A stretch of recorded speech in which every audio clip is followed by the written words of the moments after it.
Okay, this is section 1.5 and we're talking about measurement and uncertainty. And we are on page 8 on the packet. So in experiments we generate quantitative measurements, and quantitative means it's got a number in it, right? Okay. In the lab we measure lots of things. We measure volume, mass, pressure, temperature, and lots of other stuff.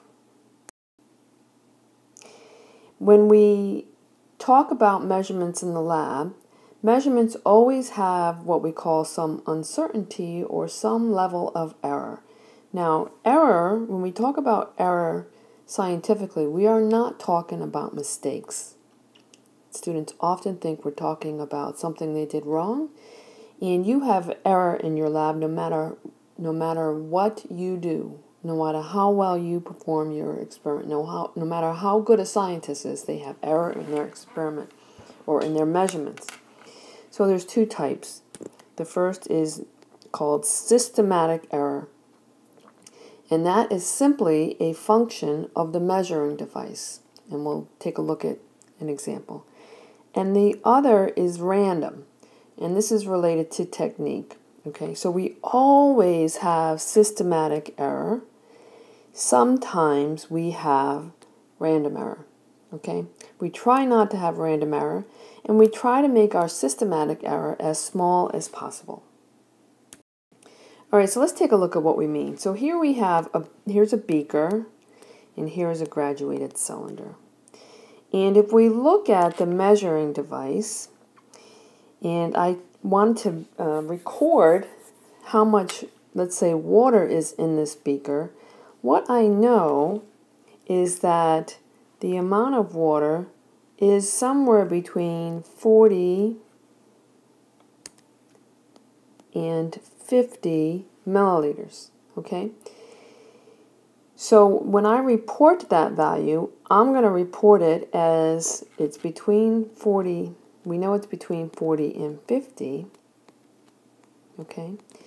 And I'm going to report this as, let's say, 47 milliliters. And we say that that 7 is uncertain. And that's because I might say 47, you might say 46, someone else might say 48. There's some interpretation of that in that number. Okay, so there is always some systematic error due to the equipment. If we look at the graduated cylinder instead, whoops, what we see here, now you always have to orient yourself. If you look at this, 20 is up here, 21 is down here, so the numbers go down. So if this is 20, this would be 25, so it would be 21, 22, 23. So it is somewhere between 20.12. Let me erase that, it's a mess. I'll just cross it out, 20.3 and 20.4. So I might say it is 20.38 milliliters. When I report a measurement, I always estimate between the two smallest grid lines. So if the smallest grid line in here is a tenth,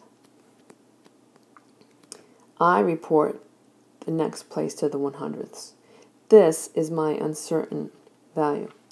Now if I compare these two measuring devices, a beaker and a graduated cylinder, the graduated cylinder is more precise. So if I use a graduated cylinder to take this measurement, my systematic error will be smaller. So when we say we want to reduce our systematic error, you're going to use the device that gives you the most precise value. Okay?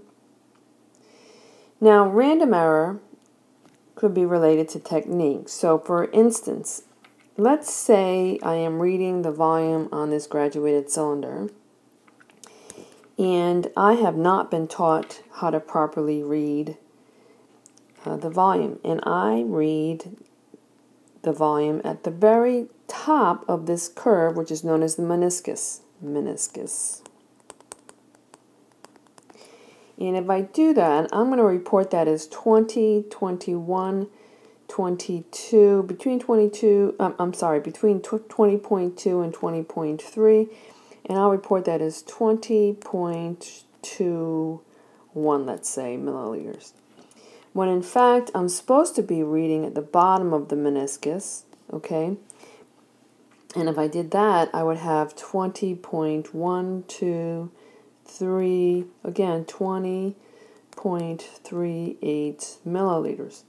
So I have this error that is based on using the wrong technique, okay? So random errors we want to eliminate. Systematic errors we want to minimize. There will always be systematic error, we just want to minimize it. So we use two terms and they're often used interchangeably. Accuracy is the closeness to the true value. So let's say we're in lab and we are determining the mass and volume, measure the mass and volume of a piece of aluminum in order to determine its density. Okay? And we do that and we end up with a value of 1.6 grams per milliliter. And we look up the accepted value. Accepted values you can look up in books or on the internet. The accepted value is 2.7 grams per milliliter. We would say that our lab result is not accurate because we have a large percent error. You know, we can look at the raw value and say it's off by 1.1 gram per milliliter. Maybe that's not a lot, but as a percent, it's very high. So that would be an inaccurate answer. Now, precision, on the other hand, refers to how close multiple measurements are to each other.